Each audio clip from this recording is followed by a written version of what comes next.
Hey, what's going on, guys? Kalamazi here. This is going to be my patch 11.0.5, I guess, post that. Affliction Warlock feedback video.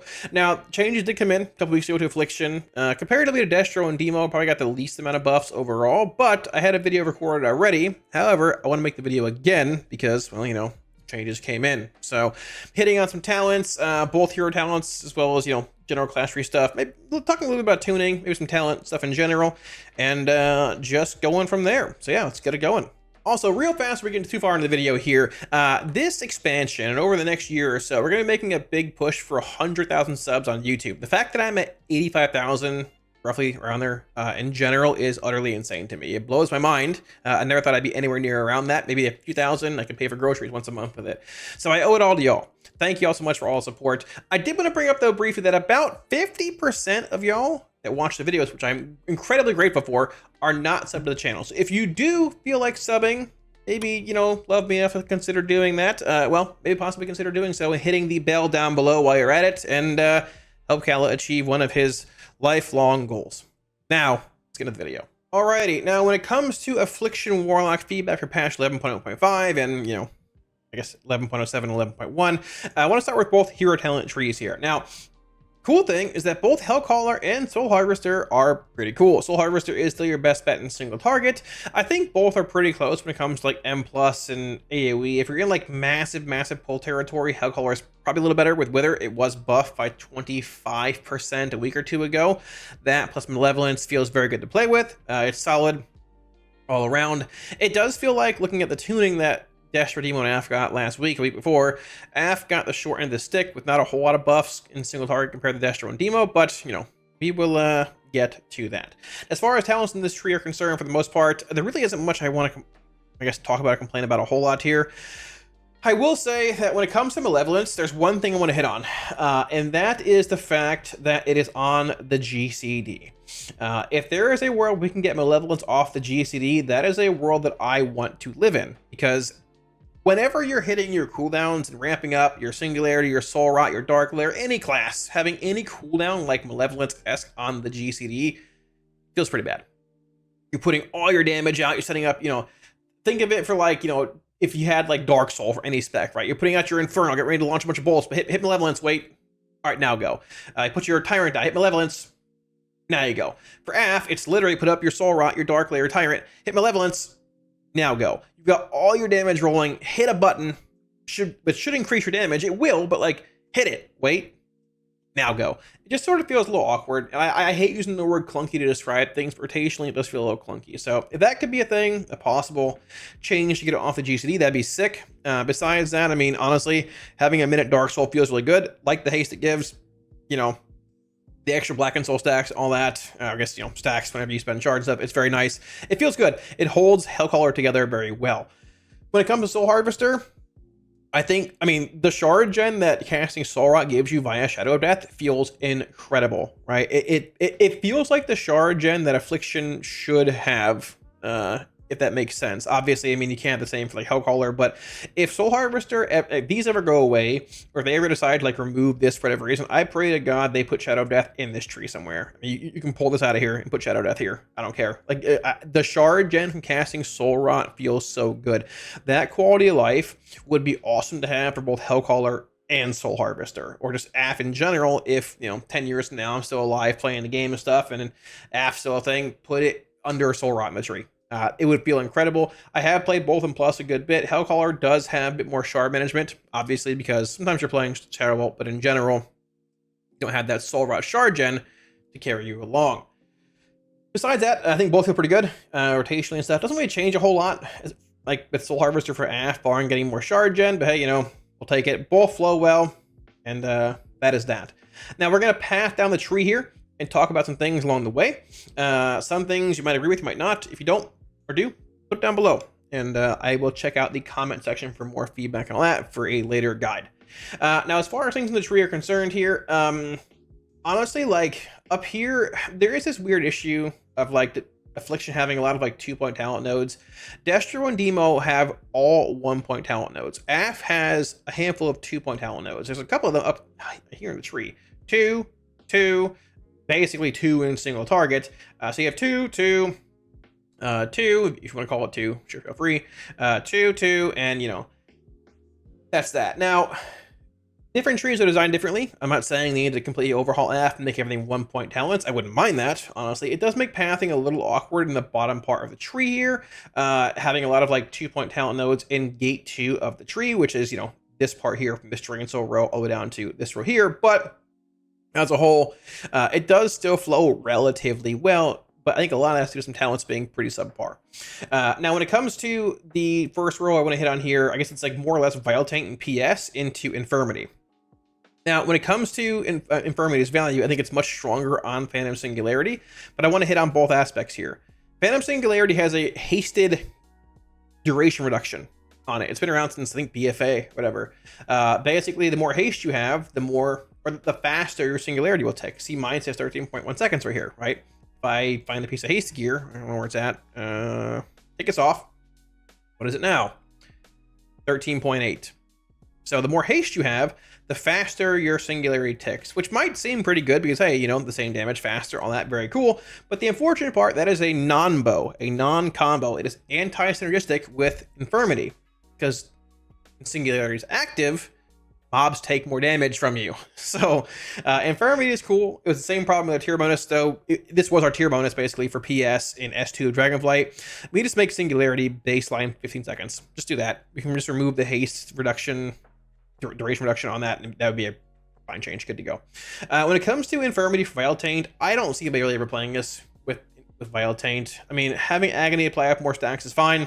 It's cool, I guess, but I think a great way to fix this, and Arson brought it up as well, I think initially he did.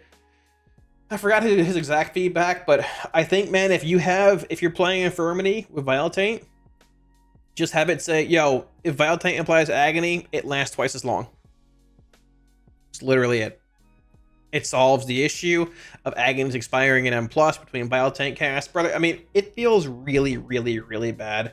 Like, I like playing Aff and Plus, but it feels real bad opening up on a trash pack, going in, casting my Vile Taint, all that, do what I gotta do, putting out damage, rapturing, whatever, bang, bang, bang, whether I got a Dark Lair or not, all that. And then, if I Dark Lair here, they'll last longer. But then I gotta come in here and refresh all these manually, right? Like here, here, here, and then I look down, and I'm about 12 up my Vile Taint. If I had Dark Laired here, I'd be refreshing probably right about now on these. I go refresh, refresh, refresh. Oh, I can refresh them all at one time. Now, 3 seconds later. It just feels really, really clunky. Compared to how Destro feels with Cataclysm and CDF and everything, giving you permanent withers, permanent immolates with CDF extension. Aff feels very awkward with Vile Taint. Shadow Priest is Shadow Crash too, with dot extensions and all that. Mass applications of dots. Just make Infirmity give double the duration on Agony. It would solve the issue. It's baseline 18 seconds, so it'd be 36. It's capped at 8 targets. I really don't think it's that OP, but it would solve the issue. Let's just do that and solve that problem and make Aff so much more exciting and better to play in M+, please. Moving on from there, so we have the next row here, which has like Shadow's Embrace, Sacrilash, all this. I don't really have any problems with this row, like for the most part. I don't love like the desync of Haunt and improved Haunt. I don't think it really needed to happen like back in the day. I think towards the end of Dragonflight, but it sort of is what it is. There's feedback on it, but if it changes, great. If not, well, we'll see. This right here, for the most part, also, fine-ish. I mean, Cold of the Week currently does sim better in single target than like Contagion, Malediction, other things do in the tree here for Aff, like in this part of this tree, which does feel a bit odd because it mostly is like sort of a single target, or sorry, cleave-based ability, but I guess, when you have things further amplifying Rapture, it does sort of make sense. I wouldn't mind seeing these become a little more relevant for like Soul Harvesters, other things in general, but they are also very relevant for Hellcaller and single target, these talents here, buffing Wither. Just a bit to point out there. Now, as far as like the bottom gate through the tree, I think this is where most of the problems lie for Aff, barring like the 2-point talent nodes in certain spots. A lot of these talents just aren't very good, like tuning-wise. Now, I think Relinquish is a cool idea. It is not capstone worthy or semi-capstone worthy. It can't stand up to anything else down here. I really don't think so. I think you can pull Relinquish and put it in the middle of the tree here somewhere, and it'd be fine. Throw it up here somewhere, throw it up here somewhere. I think it used to be up here, actually, in like the early part of Alpha for Warathan.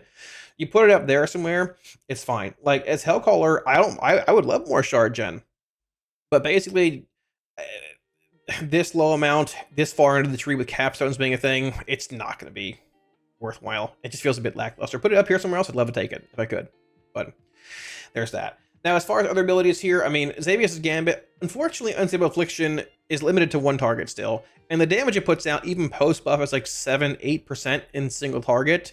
I think it was buffed last week. I think we need to buff UA a decent bit more.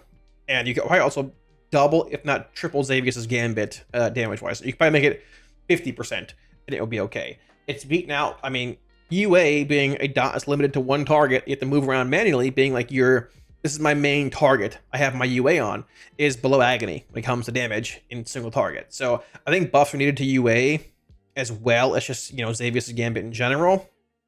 And there's that. Oblivion, I think, is a pretty cool cooldown, actually. I do think that there should be some kind of, like, I think Void Torrent used to do this, where if you cast it on a mob, it would, like, extend, it would freeze dot duration and then extend it whenever it ticked.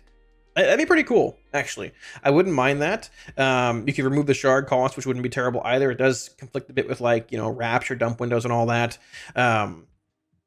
It's just sort of undertuned damage-wise, too. You make the damage better and add some quality of life to it. Maybe where it could work, if you add some quality of life to Oblivion and make it extend dots long enough, maybe it'd even play a little bit M+. If it didn't cost shards. I don't know. But adding some kind of, like, dot extension to it on all the mobs, not just the one you're hitting, but all the mobs you're channeling onto, would be great. Maybe add some Malefic Grasp-esque effect to it whenever you're channeling, maybe onto like one target only. It causes your dots to flare up and do twice the amount of damage, or tick twice as fast whenever you're channeling it. That'd be cool. Add some like more AF theme to it, where it like, makes dots hit 3 times as hard when you're channeling into a target, right? Or extend dots, something like that, But right now it just feels like if it's worthwhile, I hit it. It's a random beam, and that's it. It doesn't really do anything, Plus the damage is bad. You don't even play it. Death's Embrace is like fine, you play it in certain spots. I love old Death's Embrace back where it ramps, but hey, wishful thinking. The Drain Life part, this is irrelevant. You don't play Drain Life anywhere really in PvE. Might hit it in PvP at this point. Not really sure. When it comes to perpetual instability, I think a great solution to this, I talked about since beta, would be just making it Cascading Calamity.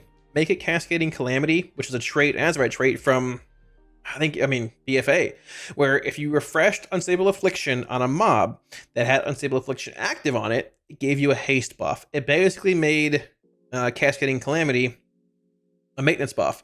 I think it lasts like 18 seconds though, or something like that. It basically lasted like the entire like non-pandemic duration of Unstable Affliction, give or take. It was super nice. It made AF feel better. You have more haste. It feels really fluent, and it encouraged like tight gameplay of like where you cast your UA not too early, not too late, in the right time frame. You can even make it harder if you want to. Make it say, hey, if you refresh UA on this mob in pandemic, it'll give you haste. Sure, why not? You can make it more punishing if you want. Just like this, the cast time of UA being reduced by 20 is irrelevant. Cast time's UA is 1.2 seconds. This puts it below the GCD basically. This is almost below the GCD. And I cast UA once every, 20-ish seconds, 15, 20. You'll cast it more if you're in PvP with this thing, but still, it just seems like it's so mediocre, giving it a minor cast time reduction, even in PvP. Refreshing it with less than 8 seconds left is basically Cascading Calamity, giving damage versus haste. But the damage part of this is not very worthwhile.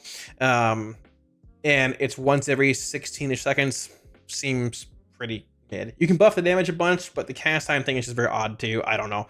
But unless the damage is buffed considerably, it likely won't really be played. I mean, you're playing Dark Harvest, which is a you're basically saying, I don't want this. I want 4% haste and crit in single target every minute. That seems pretty mediocre. You're playing this over this, over this, over this, over this. It just shows how the tuning is a bit off in this side of the tree over here. So, I mean, there are a couple things you can hit on too with, like, maybe like Ravenous being odd for Soul Harvester and Touch being odd in certain spots. I believe improved MR with other effects. I mean, you're basically at GCD here anyways. Puts you below the GCD at times, but I mean, I don't know. It is what it is. I think for the most part, these need to be looked at a good bit. I guess 1, 2, 3, and 4, give or take. And AF's damage in general in single target is a bit lackluster. It's the lowest simming of our specs now. Soul Harvester is fun. I enjoy the playstyle. It does feel a little punishing at times with like Nightfall procs being based around Drain Soul and all that. I think AF could definitely use some love in the buff department in single target. As far as like M plus is concerned, if you make the Vile Taint change, if you somehow give us a way to keep Vile Taint's dots active long enough between Vile Taint casts, it'd be a huge quality of life increase. It'd be awesome.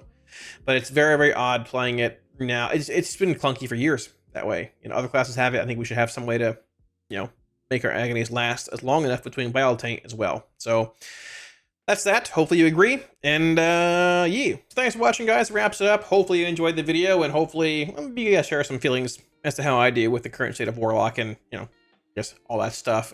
Feedback wise, now we've gotten the patch 11.0.5 and 11.0.7 is on PTR. Hopefully in a month or so 11.1. And before you know it, man, we're going to be in another raid.